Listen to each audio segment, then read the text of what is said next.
मूल मंगलमय संत समाज, धर्म प्रेमी सज्जनों, श्रद्धा मूर्ति देविया,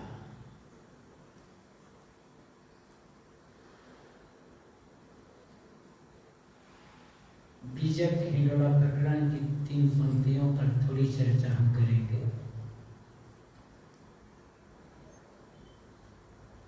सदगुरु कबीर कहते हैं, धर्म हिंडोला झूले सब जगह आए, ये झुलवे को भय नहीं जो होवे संत की जान। कहें कबीर सब सुकृत मिले तो बहुरे न झूले आए। हिंडोला प्रकरण में पहले हिंडोले की पहली पंक्ति और अंतिम की 2 पंक्तियां। सदगुरु कहते हैं कि धर्म के हिंडोले में सारा संसार झूल रहा है।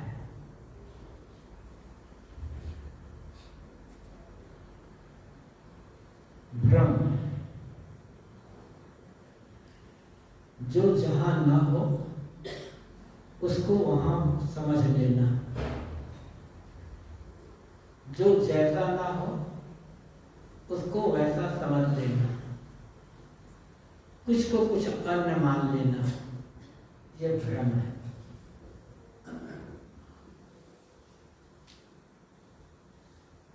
भ्रम अनेक प्रकार के होते हैं, लेकिन खास भ्रम क्या है, ये समझने की बात है।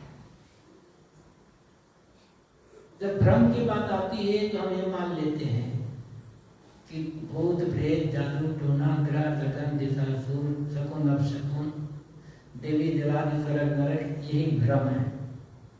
ये भ्रम तो बाद में पैदा होते हैं। इन भ्रमों के मूल में कौन सा भ्रम है?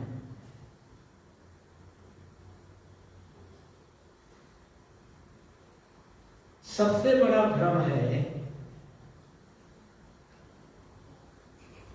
मैं शरीर हूं और शरीर मेरा स्वरूप है।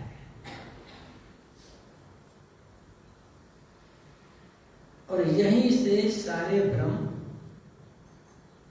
खड़े होते हैं और पैदा होते हैं। शरीर है तो, लेकिन शरीर होते हुए भी नहीं है भी और नहीं भी। कबीर ने जो कहा है कहूं तो है नहीं कहा ना जाए, हाँ ना है के बीच में साहब रहा। शरीर तो है, अभी तो सामने है, नहीं है कहते नहीं बनता। कैसे कहीं शरीर नहीं है? शरीर तो शरीर की आवश्यकताएं भी है, किंतु मूल रूप में शरीर नहीं है। जो भी यौगिक होता है वो सच नहीं होता, सच इकाई होती है।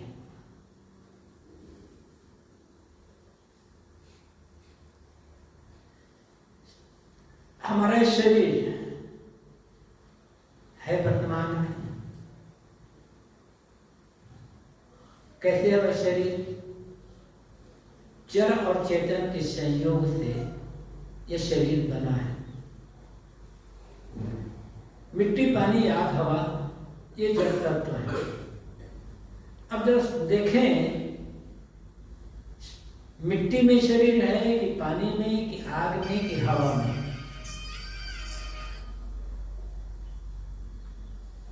इन जड़ तत्वों में तो शरीर कहीं है ही नहीं।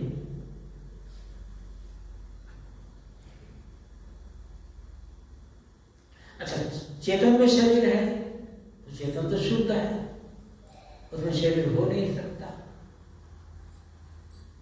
निर्विकार है, उसमें शरीर हो नहीं सकता।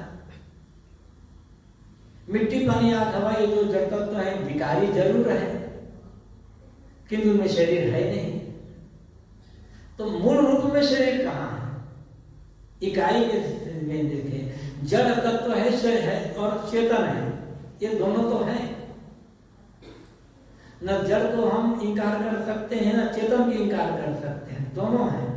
किंतु शरीर, जड़ और चेतन को अलग अलग कर दो, शरीर कहीं मिलने वाला है नहीं, मिलेगा नहीं किसी को।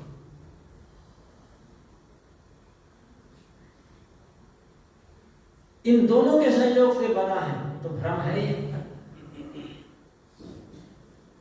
और ये भ्रम जिंदगी भर बना रहता है। और जब तक प्रारब्ध कर्म शेष है तब तक शरीर की व्यवस्था भी करना होता है। व्यवस्था न करे शरीर तो चलने वाला नहीं, हट करने का काम बनेगा नहीं। तो शरीर है और नहीं है, चलिए हम दोनों को समझ लें। है उसको भी समझ लें, नहीं है तो उसको भी समझ लें।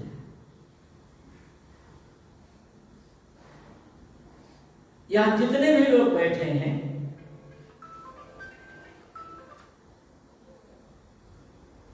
100 साल पहले इनमें से किसी का शरीर नहीं था,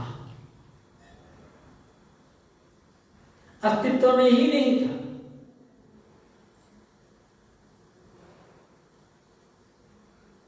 और 100 साल के बाद इनमें से किसी का शरीर नहीं रहेगा। कितना खोद लो मिलेगा नहीं वो शरीर, लेकिन मिट्टी पानी का तो मिलना है, चेतन भी मिलेगा और रहेगा। आपको भले न रह सके, पहले नहीं था, आज है और आगे नहीं रहेगा। तो जो पहले नहीं था, आगे नहीं रहेगा, कुछ दिनों के लिए बीच में है, वह भ्रम ही नहीं, झूठ है। इसलिए सदगुरु कबीर ने कहा कि झूठ झूठा कह डारो, मिथ्या यह संसार। संसार मिथ्या है, झूठा है, इसलिए इसे झूठा समझ करके छोड़ दो। तो क्या सचमुच में संसार मिथ्या है और झूठा है? जैसे कुछ लोग कहते हैं कि संसार न तीनों काल में था, न है और न होगा। क्या इसी रूप में साहब कहते हैं? इस रूप में साहब नहीं कहते। साहब कहने का तरीका अलग है। संसार झूठा नहीं, संसार का हमारा संबंध झूठा है। क्योंकि 100 साल पहले किसी ने बहुतों शरीर तो 50 साल पहले भी नहीं था, बहुतों शरीर में से 50 साल पहले भी, 50 साल बाद भी नहीं रहेगा। साहब जो कहते हैं कई कारण में कहा झूठा जाते हो, संसार को झूठा और मिथ्या में इसलिए कह रहा हूं ताकि तुम इसका मोह छोड़ सको और तुम्हारा उद्धार हो जाए। तो यदि हम शरीर को इस रूप से समझ लें तो शरीर प्रति जो मोह है वो मोह टूटेगा, और मोह जब टूटेगा तो दुख खत्म हो जाएगा। मोह जब टूटेगा तब बंधन खत्म हो जाएगा, भवसागर ही खत्म हो जाएगा। जितने भी बंधन हैं, चाहे बंधन किस रूप में, साहब ने कहा कि बहुत बंधन से बांध दिया, अनेक बंधन से जीवन है। जितने भी बंधन हैं और जितने भी दुख हैं, सबका केंद्र यह शरीर है, यहीं से शुरू होता है।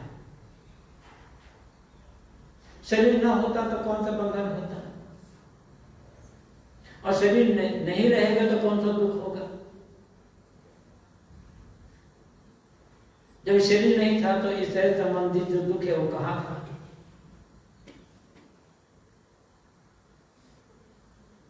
तो सारे भ्रम दुख का कारण और सबसे बड़ा भवसागर ये शरीर है। और जो शरीर है और शरीर प्रति भ्रम होता है कि मैं शरीर हूं, तब एक दूसरा भ्रम खड़ा होता है। जो वह भ्रम क्या है कि मेरे सुख का आधार मुझसे अलग है। तो सुबह चर्चा हुई थी। और सुख मुझे बाहर से मिलेगा। एक भ्रम से दूसरा भ्रम खड़ा होता है।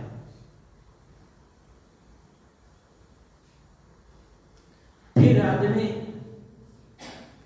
संसार की तरफ दौड़ता है, वहां से उड़ता है तो फिर अलग परमात्मा पाने के लिए दौड़ता है।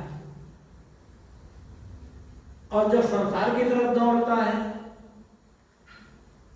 तो जैसा सुख चाहिए वैसा सुख नहीं मिल पाता। और जिन प्राणी पदार्थों को सुख का आधार समझता है वे बनते बिगड़ते रहते हैं, मृत्यु को छूटते रहते हैं। जितना चाहिए उतना नहीं मिल पाता, जैसा चाहिए वैसा नहीं मिल पाता, जब चाहिए तब नहीं मिल पाता। तीन चीजें हैं, जब चाहिए तब, जैसा चाहिए वैसा, और जितना चाहिए वो वैसा, जितना चाहिए उतना। ये तो किसी की इच्छा पूरी नहीं हुई है। और जब इनमें से तीनों इच्छाएं पूरी नहीं होती है, एक कमी रह जाती है, तब आदमी समझता है जरूर कोई कारण दूसरा होगा जिसके कारण से मेरी ये इच्छाएं पूरी नहीं हो रही है। तब यहीं से तीसरा भ्रम खड़ा होता है, भूत प्रेत जादू टोना आदि का। इस भ्रम में सारे के सारे भ्रम आ जाते हैं। आदमी ये समझ ले कि सबका प्रारब्ध अलग, पुरुषार्थ अलग अलग, सबको सब सुख मिल नहीं पाते। सारी सुविधाएं एक साथ किसी को नहीं मिलना है। कोई हो बिरला में मिल जाए तो मिल जाए, नहीं तो पर्याप्त मात्रा में नहीं मिलना। शरीर स्वस्थ है तो धन की कमी है, जब धन की कमी है तो इच्छाएं पूरी कैसे होगी। शरीर स्वस्थ है और धन जितना चाहे उतना मिल गया तो साथी लोग अनुकूल नहीं है, साथियों से विरोध मिलता है, समाज से विरोध मिल जाता है, इच्छा पूरी नहीं हो पाती। किसी के पास धन है तो शरीर स्वस्थ नहीं है, किसी शरीर भी स्वस्थ है, धन भी स्वस्थ है तो अन्य लोग विरोधी हैं। मतलब कुछ न कुछ कमी सबको लगी ही रह जाती है। और जहां कमी लगी हुई है वहां पूरा सुख किसको मिलने वाला है।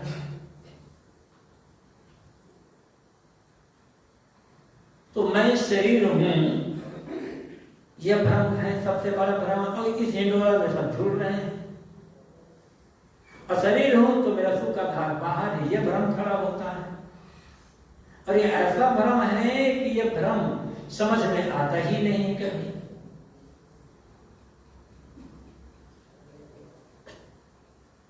इसीलिए आदमी भटकता रह जाता है।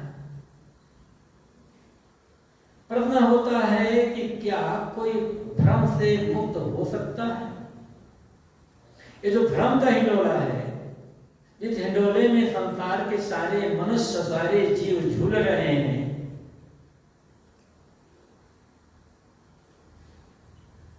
क्या इस भ्रम से कोई मुक्त हो सकता है। क्या ये झूले, जो हिंडोला है, झूला है, इस हिंडोला में झूलने से कोई बच सकता है या कोई बचा है। साहब कहते हाँ बचा है और लोग बच सकते हैं। तो कौन? ये झूलवे को भय नहीं जो होवे संत सुजान। सदगुरु कहते हैं जो सुजान संत हैं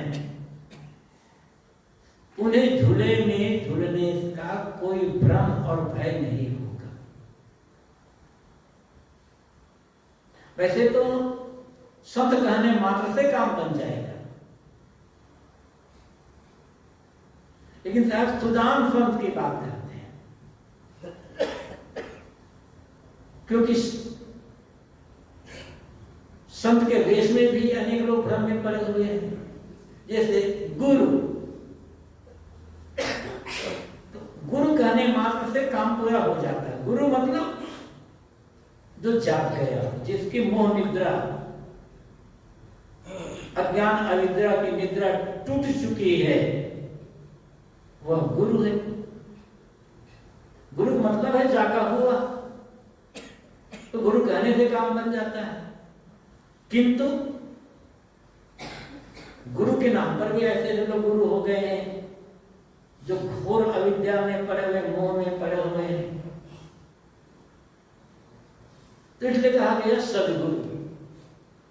गुरु नहीं चाहिए, सदगुरु द्वारा भ्रम कटे। लेकिन जिनमें गुरुवाई भी नहीं है, सच्चाई भी नहीं है, ईमानदारी भी नहीं है, ऐसे लोग सदगुरु कहने लगे अपने को, तब कहा जाता है सच्चे सदगुरु। ऐसे सद तो सद है ही, सद और सच्चा एक ही बात है, फिर सच्चे सदगुरु कहना पड़ता है। तो ऐसे ही संत पर्याप्त है। किंतु साहब ने संतों की बड़ी महिमा गाई है। संत महंतो सुमरो सोई कहा था, ऐसे संतो महंतों को सुमिरन करो। लेकिन यहां पढ़ता है सुजान संत कहते हैं, और बीजक ने एक जगह नहीं केजरो सुजान संत की बात करते हैं। निष्पक्ष हो के हरि भजे सोई संत सुजान कहते।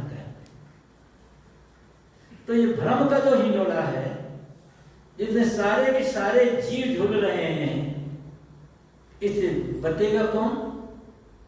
सुजान संत है, तो पूर्ण विवेकी है, जिनका भ्रम टूट चुका है, जो शरीर तो भी है वर्तमान में, किंतु जो जिसने शरीर की वास्तविकता को समझ लिया है और वास्तविकता को समझकर शरीर में रहते हुए जिसने अपने आप को शरीर से अलग कर लिया है शरीर में, किंतु शरीर से अलग। अब प्रश्न होता है कि शरीर में है तो शरीर से अलग कैसे है? जैसे सूखा नारियल होता है ना, रहता है भीतर लेकिन अलग कहीं चिपका हुआ नहीं होता। सूखे नारियल के हिलाओ तो खड़खड़ के आवाज आती रहती है उसी के भीतर, लेकिन होते हुए भी कहीं नहीं चिपका है। इसी प्रकार जो शरीर में रहते हुए शरीर अपने को अलग कर दिया, शरीर का मोह छोड़ लिया, मैं शरीर हूं, यह भाव इसका पूरा का पूरा मिट गया, मैं चेतन जीव हूं, ये भाव में पूर्ण जागृत है, वो सुजान संत है। और जब शरीर का मोह ही नहीं रह गया, शरीर में रहते हुए जिसने अपने आप को अलग कर लिया, तो अब हिंडोला बचा कहां? हिंडोला ढूंढने का कोई कारण ही नहीं रह गया, कोई कामना ही नहीं रह गई। सुख अलग जो खोजा जाता है वो खोजने का प्रयास ही खत्म हो चुका है, क्योंकि समझ लिया कि सुख का केंद्र तुम मेरा अपना आपा है, मेरा अस्तित्व ही है, तो भ्रम में क्यों पड़ेगा? इसलिए साहब कहते हैं कि ये झुलवे को कहने जो होवे संत, तो सुजान संत हैं, उन्हें झुलने का डर नहीं होता। तो सुजान संत झुलने का डर क्यों नहीं होता? उन्हें ऐसा क्या मिल गया है कि जिससे तो झुलना ही बंद हो गया? आखिर सभी लोग झुल रहे हैं। वो जो सुजान संत जिसे साहब कहते हैं, वे भी तो दुनिया में है, अन्य लोग भी दुनिया में है। जैसे अन्य लोग शरीर में है, वैसे वे भी शरीर में है। तुम्हें ऐसा क्या मिल गया जिसके कारण सुनकर झुलना बंद हो गया और झुलने का डर बंद हो गया? तो साहब कहते कहीं कभी सत सुकृति मिले, बोरी भूलिया सत और सुकृति मिल गया। सत और सुकृति ये दोनों की आवश्यकता है। केवल सत से काम नहीं बनेगा, सत्य के साथ साथ सुकृत चाहिए, और केवल सुकृत से भी काम नहीं बनेगा, उसके साथ सत चाहिए। सत जिसकी सत्ता तीनों काल में हो, जिसका कभी किसी काल में अपलाप न होता हो, जिसका नाशी न होता हो, वो सत है। ऐसे सत जड़ और चेतन दोनों को हम तो कहते हैं कि सत है कि जड़ का भी नाश नहीं होता है और जड़ चेतन का भी नाश नहीं होता है, क्योंकि दोनों किसी से बने नहीं, और जो बने ही नहीं है उसका नाश भी नहीं होता। दोनों मूल पदार्थ हैं, और मूल का मूल नहीं होता, और मूल का मूल नहीं होगा, इसलिए नाश नहीं होगा। किंतु जड़ और चेतन दोनों सत होते हुए भी जड़ सत है और चेतन परम सत है। क्योंकि जड़ सत होते भी जड़ है, उससे हमारा काम नहीं बनेगा, क्योंकि उसका मोह ही हमारे लिए बंधन का कारण बनता है। परम सत हमारा अपना आपा है, हमारा अस्तित्व है। चेतन भी अनेक है, लेकिन किसी हमसे भी किसी अन्य चेतन हमारी स्थिति नहीं होगी। हर चेतन की स्थिति अपने आप में, जहां का पद तहां समाई। मतलब जड़ से भिन्न आत्म अस्तित्व का निर्भ्रांत बोध, ये सत्य है। अनेक ऐसे लोग हैं, बड़े ज्ञानी हैं, उच्च कोटि के ज्ञानी, जो कहते हैं कि जड़ और चेतन दोनों बिल्कुल ही अलग अलग है, और साधक को, मुमुक्ष को शुरू में ही दृढ़ धारणा कर लेना चाहिए कि जड़ और चेतन दोनों अलग अलग हैं। मैं शरीर से बिल्कुल अलग हूं, ये बात अच्छे समझ लेना चाहिए। हाँ, जब बात समझ में आ जाए कि जड़ और चेतन बिल्कुल अलग अलग है, तब मानना चाहिए कि जड़ चेतन दोनों एक ही है। फिर दोनों अलग अलग नहीं है तो फिर क्या बड़ा मामला हो गया। तो जब अलग अलग है तो अब क्यों माना जाए कि जड़ और चेतन अलग अलग नहीं, एक ही है? तो मानते समझते हुए भी समझ में नहीं। सत्य की प्राप्ति का अर्थ है कि जब तत्वों से सर्वथा भिन्न आत्मस्तित्व का निर्भ्रांत बोध, ये सत्य की प्राप्ति। आत्मबोध, पूर्ण निर्भ्रांत आत्मज्ञान जब होगा तब। लेकिन इतने से काम नहीं बनेगा। मैं शुद्ध चेतन हूं, ये ज्ञान तो हो गया, मेरा प्राप्तव्य कहीं बाहर नहीं है, मुझे किसी का आवश्यकता नहीं, ज्ञान तो हो गया। लेकिन इतने से काम भी काम नहीं बनेगा। सदगुरु कहते हैं सुकृत की चाहिए। सुकृत के अनेक अर्थ होते हैं। वैसे सुकृत का सीधा हम करें शाब्दिक अर्थ, तो जिसे अच्छी तरह से कर लिया गया है, सुंदर कृत किया गया, जिसे अच्छी तरह से कर लिया गया है, वह सुकृत है। इस शाब्दिक अर्थ है। सुकृत का अर्थ होता है शुभ कर्म, पुण्य। और सुकृत अर्थ संत भी होते हैं। सुकृत वचन माने नहीं, आप करें विचार ध्यान रहते हैं। यहां सुकृत अर्थ है सदाचरण, जीवन की सही रहने। ज्ञान पक्का है, रहनी सही नहीं है तो बंधन कटेगा, दुख दूर। बिना सदाचरण धारे न कटने काम आती है। यदि सदाचरण नहीं है तो ये ज्ञान की कथनी कामना है,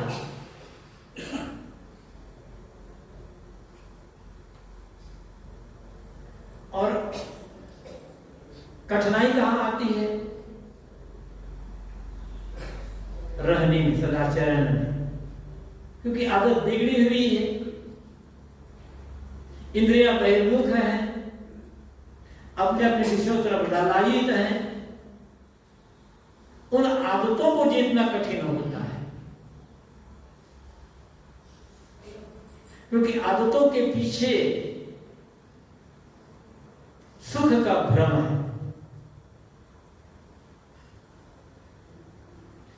आदत छोटी हो बड़ी हो, कोई भी आदत हो, जानते हैं कि इसमें दुख है, फिर भी छोड़ क्यों नहीं पाते? आदतों के परिणाम में दुख है, यह ज्ञान दृढ़तापूर्वक नहीं है। किंतु वो जो आदतों में सुख है, ये भ्रम टूट नहीं रहा है। लगता है कि भले थोड़ा दुख मिलता है, लेकिन सुख तो ज्यादा मिलता है।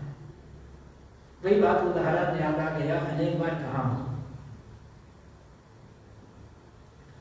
एक सज्जन गुरुदेव जी से बता रहे थे कि साहब, हमारे पिताजी बूढ़े हो गए हैं, लेकिन ये बेसन के भजिया खाने के, पकौड़ी खाने के बड़े शौकीन हैं। अब घर में महिलाओं को कहते हैं कि बेसन भजिया बना, और बहुएं अब ससुर के आदत में, ससुर आज्ञा कैसे न माने, घर के मालिक वही है। अब जब बराबर कहते रहते हैं कि बेसन की पकौड़ी भजिया बना, तो वो बनाना पड़ता है। पिताजी खूब जमकर खाते हैं। अब जैसे बेसन की पकौड़ी भजिया खाते हैं, वैसे थोड़े में उल्टी हो जाती है, एकदम परेशान हो जाते हैं, रुकता नहीं है वो, फिर आंख नासा से पानी गिरता है, बड़े परेशान होते हैं। तो कई बार मैं कहता हूँ, पिताजी आप भजिया क्यों खाते हो? देखो ना, भजिया खाते हो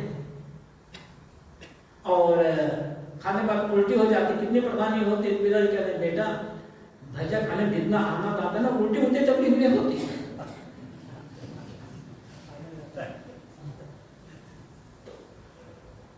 परेशान होते हैं खाने के बाद, लेकिन समझ क्या है, उल्टी होने में उतना दर्द नहीं होता है जितना खाने में मजा आता है। तो खाने में जब मजा आ रहा है, सुख का भ्रम है, तो त्याग कैसे होगा? इसीलिए सदाचरण काम नहीं है। सदाचरण के तरफ हमारी प्रवृत्ति नहीं हो पाती है।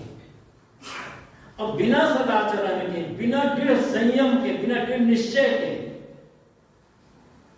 कोई भी सदाचरण अधिक दिन तक जीवन में रह नहीं सकता। उसमें दृढ़ता हमारी नहीं होगी, वो जीवन की रहनी नहीं बनेगा सदाचरण, वो जीवन का अंग नहीं बनेगा।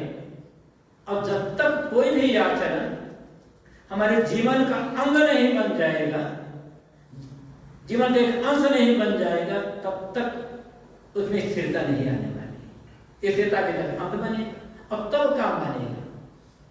तो साहित्य साहब कहते हैं, कहीं कभी सत्कृत मिले तो बहुरी भूलिया, सत और सुकृत मिले। 3 पंक्तियों में 3 बातें हैं। हिंडोला जिसमें सभी लोग झूल रहे हैं, भ्रम का है ही नहीं। भ्रम का मतलब है जो हो ही ना, और ना होते हुए भी बिल्कुल सच लगे, समझ में ना आए कि भ्रम है। भ्रम को भ्रम समझ ले अच्छी तरह से, तो उसे छोड़ने में, त्यागने में कोई कठिनाई नहीं होती। लेकिन भ्रम को भ्रम समझने तो ये भ्रम कैसे कहा जाएगा? भ्रम का अर्थ ही है कि समझ में ही ना आ जाए, उल्टा ज्ञान हो जाए, और ये उल्टा ज्ञान दुख का कारण बनता है। तो हिंडोला जिसे सब झूल रहे हैं, दुख उठा रहे हैं, भ्रम का है ही नहीं, और झूल रहे हैं सभी। जो सुजान संत हैं वे बच सकते हैं उसमें, उनके अलावा दूसरा कोई और नहीं बच सकता है। जिन सुजान मतलब ही है जिनका भ्रम कट चुका हो। सुधा मतलब अच्छी तरह से जानने बुझने वाला, जो जैसा है उसको वैसा जान लिया, वो सुजान है। और वही झूले से कर सकते उतर जाएंगे। और उसका कारण यही है, उन्होंने उन्हें सब भी मिल गया, निर्वाणात्मक बोध भी हो गया, और जैसे ज्ञान हुआ है वैसे रहने बनी। इसलिए अब उन्हें ना आप झूल रहे हैं ना आगे उन्हें झूलना है, उनका झूलना बंद हो जाए। जब कभी हमें भ्रम हिंडोला में से उतरना होगा तो इसी रास्ते पर ही आना होगा, चाहे इस जन्म में हो चाहे लाख जन्म के बाद। ऐसे जो संत हैं जिन्हें सत और सुकृत दोनों की प्राप्ति हो चुकी है, क्योंकि जीवन दोनों हैं, ऐसे जो सुजान संत हैं वही हमारे जीवन के आदर्श हैं। उनके पीछे चलकर, उनके साथ लगकर, उनके बताए रास्ते पर चलकर ही हमें सत्कृत प्राप्ति हो सकती है, और हम भी भ्रम मंडोले से झूलने से उतर करके सदा के लिए सुखी और शांत हो सकते हैं। सदगुरुदेव की जय। अभी हम पूज्यवर के बहुत सुंदर विचार बीजक के हिंडोला प्रकरण से सुन रहे थे। बीजक ज्ञान का ग्रंथ है।